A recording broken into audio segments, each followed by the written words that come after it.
Welcome to Democracy Now!, democracynow.org, the War and Peace Report. I'm Amy Goodman. In Syria, government forces aided by Kurdish troops launched a major ground offensive and seized control of northeast Aleppo Monday from the rebels.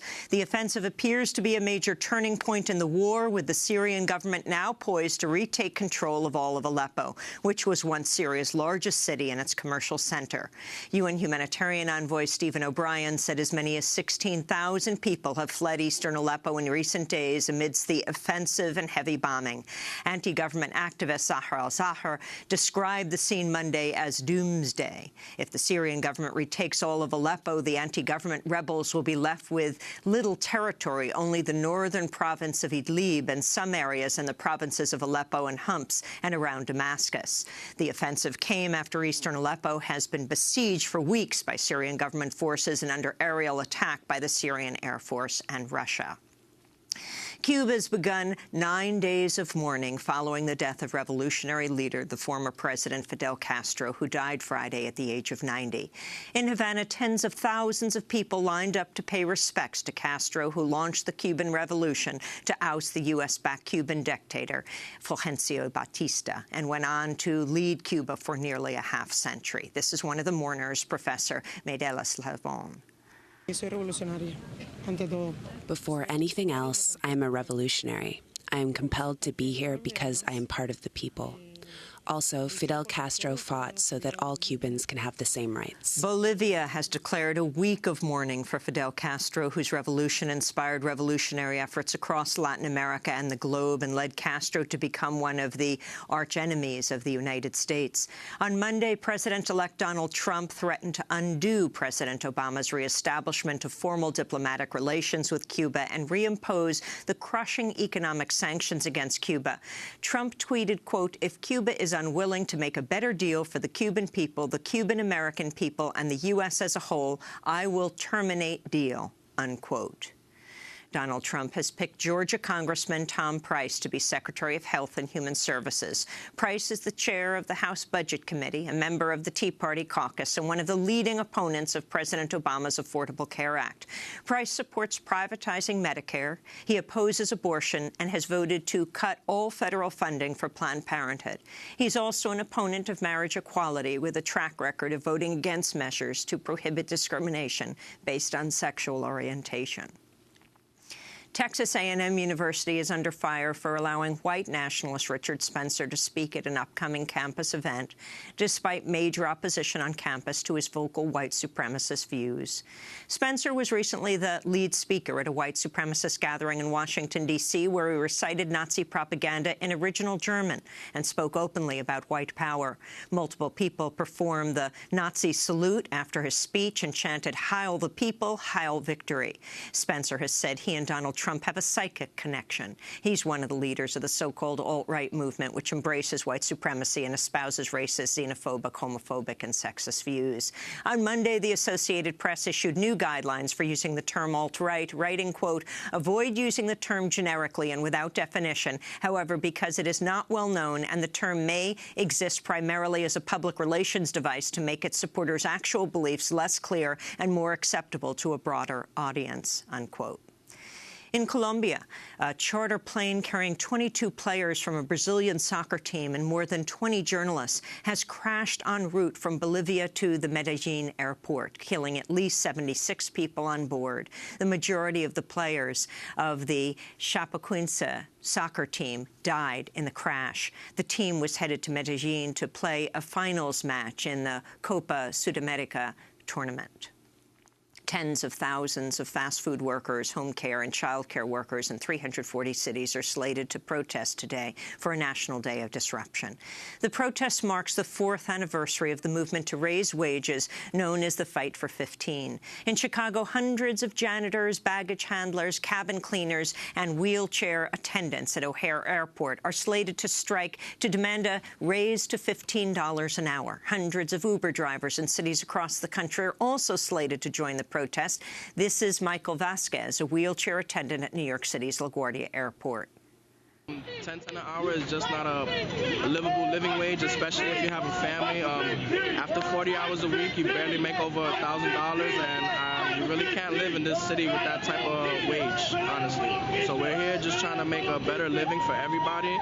You know, I'm here on my day off. You know, I'm not just doing this for me. You know, it's not just about me. It's about all of us. So as you can see, as you can hear behind me, we're all here fighting. We're all here sticking together, and we're not going to give up. This comes as German airliner Lufthansa has canceled 1,700 flights for today and Wednesday amidst an ongoing pilot strike, which has seen a series of walkouts and strikes since last Wednesday.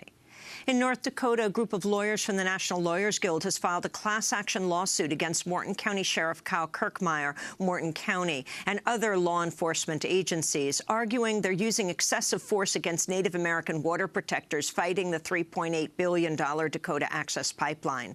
In recent weeks, police have attacked the protectors with rubber bullets, beanbag rounds, water cannons, and sub-freezing temperatures, sound cannons, explosive tear gas grenades, and concussion grenades, injuring hundreds of people. One water protector, Sophia Wilansky, was critically injured during one police attack after her father says a police concussion grenade exploded and nearly blew her arm off. To see our full interview with Sophia's father, Wayne Wilansky, go to democracynow.org. This comes as North Dakota Governor Jack Dalrymple has issued an executive order declaring the land where the main resistance camps are located is now an evacuation area.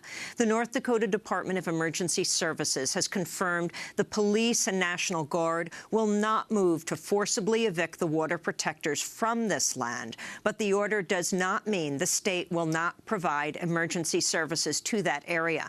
The land is unceded Sioux Treaty land that is owned by the U.S. Army Corps of Engineers, which has said they'll close public access to that area by December 5th. More than 2,000 U.S. military veterans are planning to arrive at Standing Rock on December 4th, one day before the Army Corps scheduled closure, including Hawaii Congresswoman and combat veteran Tulsi Gabbard.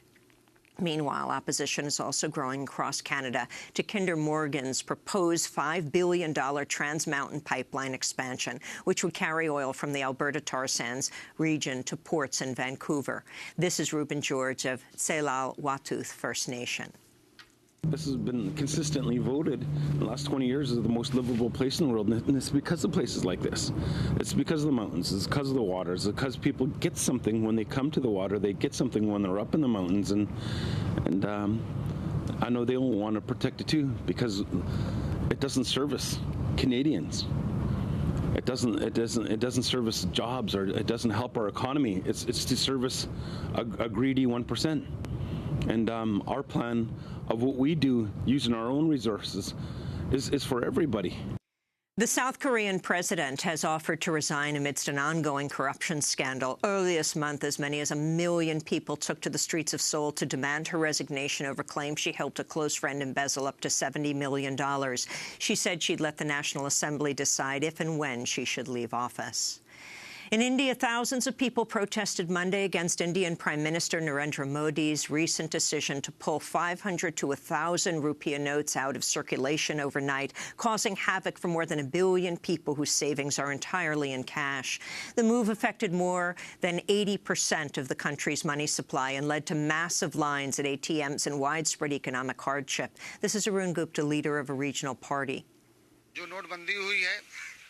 We have blocked the rail tracks here and burnt an effigy of Narendra Modi in protest against his move to withdraw 1,500 rupee bills, which has caused great inconvenience to the poor, including farmers and those who have weddings lined up. If they don't roll back their decision, then we will continue our agitation. Back in the United States, in Columbus, Ohio, a university police officer shot and killed a student on the campus of Ohio State University after the student drove a car into a group of people and then began attacking them with a knife. 11 people were injured in the attack, one critically. Police identified the student as Abdul Artan, a legal permanent resident of the United States who was originally born in Somalia. Police say they do not know the motive of the attack, which is being investigated by the FBI. On Monday, the university's emergency management agency tweeted, quote, "Buckeye alert, active shooter on campus," unquote, although in fact the only shots fired were by the university police officer shooting and killing Artan. And former U.S. President Jimmy Carter is calling on President Obama to join 137 other nations in granting Palestine diplomatic recognition before he leaves office. The move would help Palestine win full United Nations membership. In a New York Times op-ed published Monday, Carter writes, quote, "The combined weight of United States recognition, United Nations membership, and a Security Council resolution solidly grounded in international law would lay the foundation for future diplomacy. This is the best, now perhaps the only means of countering the one-state reality that Israel is imposing on itself and the Palestinian people," the president, Jimmy Carter, wrote. And those are some of the headlines. This is Democracy Now!, democracynow.org, The War and Peace Report. I'm Amy Goodman.